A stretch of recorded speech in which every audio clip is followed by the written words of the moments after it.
Bonjour à toutes et bienvenue sur ma chaîne. Aujourd'hui, on va parler d'un sujet qui nous concerne toutes, ou presque, les règles. Cette période du mois peut parfois être un vrai défi à relever entre les crampes, la fatigue et les sautes d'humeur. Mais saviez-vous que certaines de nos habitudes, souvent anodines, peuvent transformer ce moment en un véritable calvaire, voire avoir des conséquences sur notre santé à long terme? Dans cette vidéo, je vais vous révéler les 11 erreurs les plus courantes à éviter pendant vos menstruations.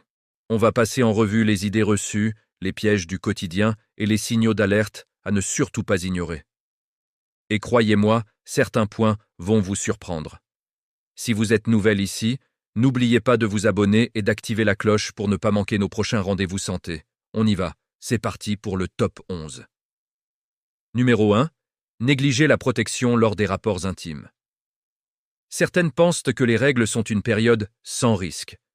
C'est une idée fausse sur 2 points. Premièrement, le risque d'infection sexuellement transmissible, IST, est accru. Pendant les règles, le col de l'utérus est légèrement plus ouvert, ce qui facilite l'entrée des bactéries et des virus. Le sang menstruel, bien que naturel, est un excellent terrain de culture pour ces microbes. Les rapports non protégés exposent donc davantage à des infections comme le VIH, l'hépatite B ou les chlamydioses. Deuxièmement, une grossesse est toujours possible. Si votre cycle est court, l'ovulation peut survenir juste après vos règles et les spermatozoïdes peuvent vivre plusieurs jours dans le corps. La vigilance reste donc de mise. Numéro 2. Espacer trop le changement de sa protection. Serviette, tampon ou coupe menstruelle. Toutes ont besoin d'être changées ou vidées régulièrement. Attendre d'avoir une sensation d'inconfort ou de saturation est une erreur. L'idéal est de changer toutes les 4 à 6 heures maximum, même si le flux est léger. Pourquoi? Pour 3 raisons essentielles. Éviter les irritations. L'humidité et la macération fragilisent la peau sensible de la zone intime, provoquant des rougeurs et des démangeaisons. Prévenir le syndrome du choc toxique. C'est rare mais grave. Cette infection aiguë est causée par une bactérie, Staphylocoque doré, qui prolifère lorsqu'un tampon reste trop longtemps en place. Les symptômes sont une fièvre brutale, des vomissements, une éruption cutanée. Changez vos protections, c'est le geste le plus simple pour l'éviter.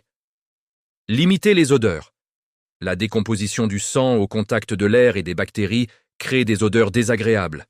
Un changement régulier les réduit considérablement. Numéro 3. Utilisez des produits d'hygiène inadaptés ou trop agressifs. Pendant les règles, on a tendance à vouloir nettoyer plus. Attention, le vagin est un écosystème fragile qui s'auto-nettoie. L'utilisation de douches vaginales ou de savons antiseptiques trop agressifs va détruire la flore protectrice, les bonnes bactéries. Résultat, on déséquilibre le pH et on ouvre la porte aux mycoses et aux vaginoses. La bonne pratique? Privilégiez un nettoyage doux de la vulve, l'extérieur, à l'eau tiède. Si vous utilisez un savon, choisissez un gel lavant sans savon, au pH physiologique, spécialement conçu pour les zones intimes. Changez de sous-vêtements quotidiennement et séchez-vous bien en tapotant avec une serviette propre. Numéro 4. Sauter des repas ou céder aux excès alimentaires. Entre la fatigue et les envies soudaines, notre alimentation passe souvent au second plan. Pourtant, c'est un pilier de notre bien-être menstruel. Sauter un repas vous prive de l'énergie dont votre corps a cruellement besoin pour compenser la perte de sang. À l'inverse, surconsommer des aliments ultra transformés, trop sucrés ou trop gras, peut aggraver l'inflammation. Ces aliments favorisent la production de prostaglandines, les hormones responsables des contractions douloureuses de l'utérus. Ils augmentent donc les crampes et la sensation de ballonnement. Priorisez une alimentation riche en fer, lentilles, épinards, viande rouge, pour lutter contre la fatigue, et en magnésium, chocolat noir, amandes, pour ses vertus antispasmodiques et relaxantes. Numéro 5. Se lancer dans un entraînement physique intensif. On entend souvent dire que le sport est bon pendant les règles, et c'est vrai. Une activité modérée comme la marche, les étirements ou le yoga aide à oxygéner les tissus et à libérer des endorphines, nos hormones du bien-être, ce qui soulage naturellement la douleur. Cependant, c'est une toute autre histoire avec les séances de HIIT, de CrossFit ou de musculation avec charge lourde. Votre corps est déjà en train de fournir un effort considérable pour gérer les changements hormonaux. Ajouter un stress physique intense peut vous épuiser, augmenter les courbatures et retarder votre récupération. Écoutez votre corps. Privilégiez la douceur et la régularité plutôt que l'intensité. Numéro 6. Abusez de la caféine et de l'alcool. Cette tasse de café pour vous réveiller ou ce verre de vin pour vous détendre le soir peuvent en réalité être vos pires ennemis. La caféine est un stimulant. Elle augmente la production de cortisol, l'hormone du stress, et peut resserrer les vaisseaux sanguins, ce qui a tendance à durcir et accentuer les crampes. Elle peut aussi perturber votre sommeil, déjà fragile à cause des inconforts. L'alcool est un diurétique. Il favorise la déshydratation, ce qui est l'inverse de ce dont votre corps a besoin. La déshydratation aggrave les maux de tête et les crampes musculaires. Optez plutôt pour des tisanes, camomille, gingembre, et de l'eau en abondance. Numéro 7. Croire aux mythes et aux remèdes de grand-mère non vérifiés. Ne te lave pas les cheveux, ne touche pas à une plante, bois de l'eau de cuisson de... Il existe énormément de tabous et de croyances autour des règles. Si certains remèdes naturels peuvent soulager, comme la bouillotte, d'autres sont totalement inefficaces ou peuvent être dangereux. Par exemple, certaines infusions à base de plantes peuvent interagir avec un traitement médical. Méfiez-vous des conseils non fondés scientifiquement et en cas de doute, consultez un professionnel de santé. Numéro 8. Prendre des médicaments à tout va sans consulter. Face à la douleur, le réflexe est souvent de prendre un antalgique.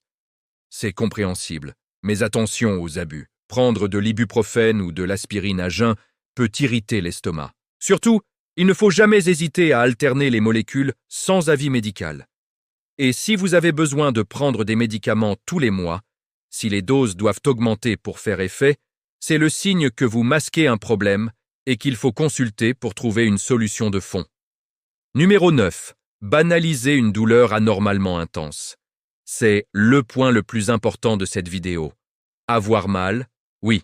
Souffrir au point de ne plus pouvoir se lever, aller en cours ou travailler, non. Ce n'est pas normal d'être plié en deux, incapable de bouger.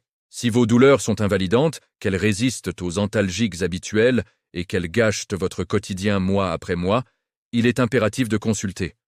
Cela peut être le signe de pathologies comme l'endométriose, où des cellules similaires à la muqueuse utérine se développent en dehors de l'utérus, provoquant une inflammation et des douleurs parfois extrêmes.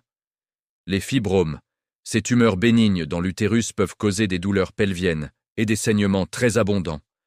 Ne laissez pas votre douleur être minimisée. Vous avez le droit d'être soulagé. Numéro 10. Négligez la gestion du stress. On ne le dit pas assez, mais le stress est un véritable amplificateur de symptômes. Il augmente la tension musculaire et les déséquilibres hormonaux, ce qui peut empirer les crampes, l'irritabilité et la fatigue. Pendant vos règles, accordez-vous le droit de ralentir. Prenez un bain chaud, si vous n'avez pas de contre-indication, lisez un livre, méditez, respirez profondément.